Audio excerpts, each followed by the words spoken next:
Okay, good morning, everybody. Hope everybody's well. Happy Monday. For those that are here live, for those that are with me, whatever day you're with me, thanks so much for joining. Thanks for being on. For those that are coming in early or late or just showed up, wherever you jump in is fine. I got that from somebody. I think I said this last week. I got that from somebody. Don't feel like you have to start from the beginning. We've got a lot of episodes here. Just come in wherever you come in. We're just trying to circulate around, getting deeper. We've been talking a lot about this idea of being responsible, of being empowered. Yesterday, we really tried to get into this world of taking back the experience. We can't let other people determine our experiences. They can determine our circumstances, no question. They could influence what they say, what they do. I mean, you can throw the ball. I remember we had this growing up. When I was in Israel for the year, we played in the football league. It was very intense. Very intense. And we were a really good team. We were in the playoffs. And we had a guest that came in for the weekend. And we thought he was a good ball player. And he is a good ball player. And we were up by one touchdown, for those of you who are with me a little bit here. And we were charging down the field. And if we scored the next touchdown, it would be game over. And we would go we'd advance. And the quarterback found this guy in the end zone, threw him the ball, and it went through his hands and he dropped it. And we didn't score the touchdown. The other team came back, went the whole distance, scored the touchdown and the extra point, and beat us. And we were like devastated. So this is like the perfect example of that. Someone else will control what happens. It was one man who dropped one pass. Ultimately, if you watch the game, whatever, but like who dropped the pass that ultimately led to a loss that caused the rest of the team to be in pain over the weekend and for weeks afterwards. People will control your circumstances, no question, but will they control your experiences? So you can't get here unless you fight for here. Like you can't get to this level unless you go in working on this part of your life. Because right now, the relationship between circumstance and experience is so tight that the loop is so automatic that it's nearly impossible to stop it. To tell a bunch of 18-year-olds that not to be upset because you lost in the playoffs when you really should have won, when every guy on that team is super competitive, that you got to be kidding me. But if you start working on it at 18 and now you're 40, so to speak, and you play in whatever the next equivalent of that game is, you could get yourself to a level where the level of happiness that you have doesn't really shift that much, whether you win or you lose, without being less competitive. And you get it by taking back your experiences, by trying in your mind to find ways to create new pathways so that the circumstances that you experience have a different impact on you. In this case, you would work as hard as you can on trying to get in before you get through the feelings of winning. But even if you lose, the joy of playing, the joy of being in the competition, the perspective of it's just a game. There's so many things you could be doing to create in your mind a reality that if he scores, you enjoy it. And if he doesn't score, you're not devastated by it. Right, we got Dolphin fans here. Yeah. You see this, by the way, with teams all the time. But this concept that if we don't know we need to work on it, we won't. And if we don't, we're going to never know why we are constantly being moved emotionally. It's because we've attached our emotional well-being on something that is out of our control. When you look at the lives of great people, there's a great rabbi named Rabbi Chaim Kanievsky. He's arguably one of the greatest rabbis in the world today. And I know someone who's close to him. And he explained to me a story once where he went through a very big tragedy. And clearly he felt the pain of the tragedy. And this person was commenting that his level of happiness and empowerment never faltered. He worked on himself to such a level where he was able to experience pain without him attaching his emotions and then having that pain be the ship that sends him off into a direction that he can't get back on. This work requires us to first say, okay, I don't need to be thrown by this. It just begins with, I don't need to be. How, what, when, it's personal. We can talk about it, but it's a personal experience. How do you grow your muscle? I don't know. It's personal. There are some basic rules, but you got to go to the gym. You got to figure it out. And whatever. How do you lose weight? You figure. How do you get to, do well in law school? Like there's basics, but the only way you can build a business or have a relationship, it's only through the trial and error. But it's only because you know to work for it. This is such a critical mistake that people make. They don't search out wisdom, so they don't know what they're looking to accomplish. So they get involved in something, and then we all do this, and they're just like running around. People get married, myself included, without anyone telling me what is the spiritual purpose of marriage.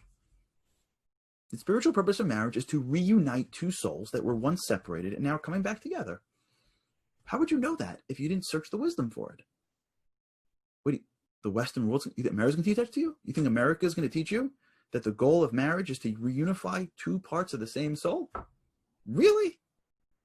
You think the movies are going to teach that to us? Usually the movies end when they get married. You ever see a movie after they get married? No. Movies end at the canopy. That's when they end. Because then the work begins. Hollywood's like, nah, we're done with that. I'd rather have a story about, two people from two different parts of the world. And she's like this big CEO and he's like the guy in the mailroom and they hate each other, love each other. They hate each other, love each other. They're about to get married and something terrible happens. They find out that he was this and then it's going to be over. And then they get back together and then the music comes up and they're by some kind of beautiful, destination wedding. And then the credits come up. They're never around for 2 years in. How would you know that the whole goal of marriage is to try to subjugate you to your wife? And she's supposed to subjugate herself to you. The goal of marriage is a spiritual process of reunification of soul through the physical means. So if you don't know that and you start and you're married, the work may be in the wrong direction. Big deal coming up right now, Rosh Hashanah. People think Rosh Hashanah is like the invisible God in the sky, like looking down and writing down your books. Show up, because if you he's looking down on you, and if you're not going to be good, the perspective of God is so, it's like standing in front of your teacher and she's giving out A's and D's and you're just waiting in line and you don't want to be there, but the teacher's there, so you got to say the right things. So you recite the stuff that you're supposed to recite, and then you call it a day and you're pumped that it's over. What? Rosh Hashanah is about coronating the king. It's the king's day. Yes, the judgment isn't A's and B's. But how do we know that? How would we know that? There are a lot of Jews out there that are wonderful, amazing Jews who are completely turned off to Judaism because their experience is Rosh Hashanah Yom Kippur. And they walk into some synagogue or some temple and they basically say words that they don't understand and hear some speech from either some fiery sermon about how they're not good enough, or some political speech about I don't know what, and then they go home, they're like, that was Judaism? This is ridiculous. And they're out to lunch. There'd be great, awesome, amazing spiritual people are out there that went through Hebrew school and they're like, I'm out of here forever. How would they know that Judaism is a relationship more than it is a religion? How would they know that God's a loving God that wants to talk to them if all they knew growing up is read Hebrew and do these few things and some invisible man in the sky is not going to strike you dead? We could be working in the wrong direction. If we don't fully appreciate that circumstance and experiences are separate, how would we know that my goal in my life is to stop trying to control circumstance and start trying to control experiences? I don't know that. I don't know. So I'm trying to constantly get her or him to do the things I want because I want to feel a certain way. And if I want to feel a certain way, I don't know how to do that except for controlling the circumstance. But we can't control circumstance. And then we get frustrated. And then at some point we give up and TGIF. Just happy to disconnect. So it's a crazy stat that like the average gamer is like 35 years old. That means that many people in America are playing video games. I'm not saying for recreation. The stats that I was watching, they're playing video games for escape because the world around them is so crazy that they just need something. They're escaping to the video games. People are escaping to everything today. We're escaping to binge watching and video gaming. It's like there's an escapism culture today. Vacations and extremism for what? It's because I can't control my environment and I don't know how to have an experience that is going to make life empowering. So I must have to either run away from my environment or I must have to create a synthetic that I can control. But once we start to realize that we are brought into this world and tasked with the opportunity to fix the world around us, and it begins by being in control of us. Once we get that this is an opportunity, you can start to look at your life totally differently. Yeah, oh my gosh, Andy just saw the stats. I love this. Andy just rocked the stats. I saw the stat like 5 years ago. Andy found it. 41% of all gamers are 34 and older. I think that's an incredible stat.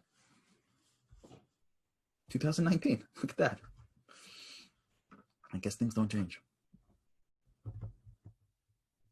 This only works if we accept this challenge in a positive way. This is a challenge. I would say this is the challenge. If you would ask me, like, what are the top 2 or 3 challenges of your life? One of them would be this. The ability to control your experience amidst circumstances. This is what I believed the great Rabbi Nachman was getting at when he said, always empowerment. Yeah, I'll go through another 2. Another big one of my major challenges in life is grappling with a creator. Grappling with this relationship with a creator of the universe. This is why so many people just disengage in that. They have no idea. They're just like, I can't. Did the Jets win? Well, that's easy. The answer is usually no.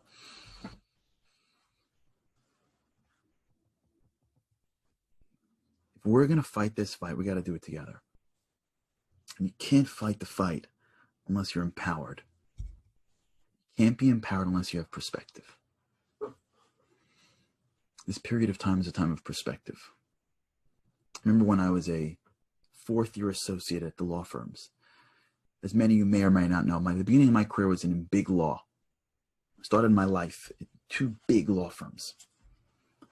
And for those lawyers that are watching or listening, if you started your life in big law, it's almost indescribable to someone who didn't. It's like, I don't know, it's like the equivalent of it's like servitude. I don't know how to describe it. It's like being in like the Navy SEALs for your brain, I guess. You walk in and like you don't exist. At least in my firms, you don't exist. You're not a human being. You're a brain and your hands and you don't have a life. I can't count the amount of times where like it was like 8 o'clock at night and it's partner like Moses and he goes, "Hey Charlie, listen, a client just called and we need to get a memo out about this thing. I got a call at 10 a.m. Can you hook it up? Can you get that for me?" I'm thinking it's 8 o'clock at night. They're like, "Yeah, you don't mind." And the answer is, "My pleasure, sir. May I have another?" And you just call your wife and say, "Yeah, I'm not going to be home tonight." And that happens like routinely. And one time I had a big event. Partner walks in and is like, "Oh, by the way, we just bought a big deal and there's like a bunch of factories in Pennsylvania. No one has the diligence. So I just ordered you a car. So do you mind just driving out to Pennsylvania and come?" And I'm like, "Yeah, sure. No problem. I have no other life." So the best part about these firms is that no one even like tells you, like, it's not even like you work really hard and then you make partner, right? You work really hard and then like at some point, if they like you, they keep you. If not, they just get rid of you. Like you can be like a fifth-year associate. And they're like, when I was in one of the firms I was working at, there was an eighth-year associate. That means 8 years of no life, no life, no life. And then like the week before they were going to decide what to do with him, some partner was on a deal, saw a guy across that was really, really, really good, and then hired him to be the partner, or sorry, to be the counsel of this group. And they just walked in the guy's office like, by the way, thanks for your service. Like, but we're not going to make you counsel. I got you a pen. Like, this is what I'm talking about. So in my fifth year, I have a very close friend of mine who's a partner in another firm. One of the most important people in my life. He's a partner in another firm. He's a great guy. Really wonderful. He's not like this. Not every firm's like this. Mine were. I called him. I said, listen, I'm killing myself. I don't want to get thrown to the curb. Like, how do I know? How do I know? Like, they're not going to tell me. They can be like, you're doing amazing. Maybe you'll pay me partner one day. No one's going to tell me they're going to kick you to the curb after giving a decade of your life. How do you know? So he gave me this incredible piece of advice. He said, be very mindful at your reviews. I said, what does that mean? He said, partners, when they start to smell future partners or future, counsel, or whatever, they start to give them feedback right away. They start to like feed them with what they're doing wrong. They couch it, but they do it because they want them to be better. And they want you to be better, so they challenge you. As soon as they stop doing that, you're just like, here's the body. If you go to a review, if no one says a word to you about your work, if you think you're doing work at the partner level, you're fooling yourself. If no one says a word to you during the year, then you get to a review and they give you like, that was okay, yeah, like some basic review, like you're doing fine enough, you're done. Just a matter of time. Because they don't want to, they're all passive aggressive. A lot of them are passive aggressive. So they're not going to like start a fight for nothing. This isn't like, the Israeli tech world. This isn't like, the Mossad where like everyone's like straight up in your face. These are a bunch of lawyers. God bless them. But like, I'm saying, like these like law firm partners, they're all getting paid the same amount anyways. If they want to like be uncomfortable in front of someone they're going to get rid of in the next 2 to 3 years. But if they're going to be uncomfortable to give you feedback, it means because they believe in you. Pay attention. So he told me he was brilliant. And he was right. And the partners that were working there, I knew. And then thank God I went in-house, so it was all fine in the end. I got pulled out by God, which is a whole story into itself. My recruiter who pulled me out was a guy named Michael Lord. Another story, how I got to call middle of the night. Mr. Lord's on the phone for you. Maybe I'll tell you another time. When you look at life and you feel like you're challenged, maybe God's working you because he believes in you. Maybe he's giving you feedback every day because he really believes that you can be something big for him. Maybe the reason why we're engaged in circumstances don't work out in our favor is because he says to you, I want you to be a partner.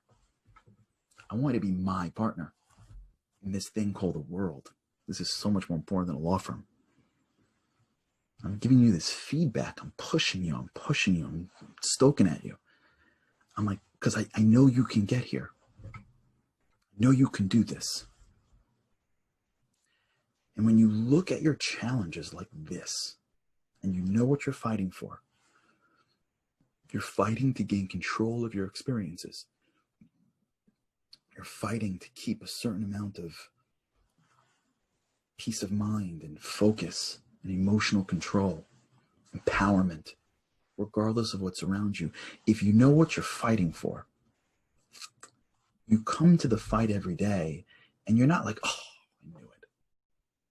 As it comes at you, you can almost see God saying, I believe in you.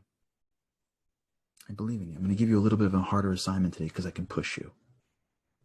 I'm going to give you a little bit of a challenge today because I can draw this out of you. If you don't have that perspective, you're always thrown. People that want comfortable lives are constantly thrown by challenge. People that want great lives embrace it. This is what we want to do today. Whatever is coming your way, try even a little bit, to detach circumstance from the experience. Tell yourself, I don't need to be thrown by this. I can still remain empowered by this. I can still be calm with this. I can still be giving, even if that person is taking. I don't have to be dumb about it. I don't have to have enough common sense. I don't have to be, this thing doesn't have to ruin what's in me. Let's just start the fight. This is very much connected to Rosh Hashanah. We'll get to maybe later this weekend. So we'll get to it soon. If you're not already on Timeless Lessons, if you want, just email me, charlie@charlieharari.com. I'm going to start doing a lot more, especially as we get closer, these few-minute clips as we prepare ourselves for the King. Think about that. Let's fight the fight together. Come on. We have one life, and we're together. Let's just fight. It's so much better to fight and either win or lose than to not fight at all. All right. Thanks so much for listening. Honor to be here together. With God's help, I cannot wait to see you again tomorrow.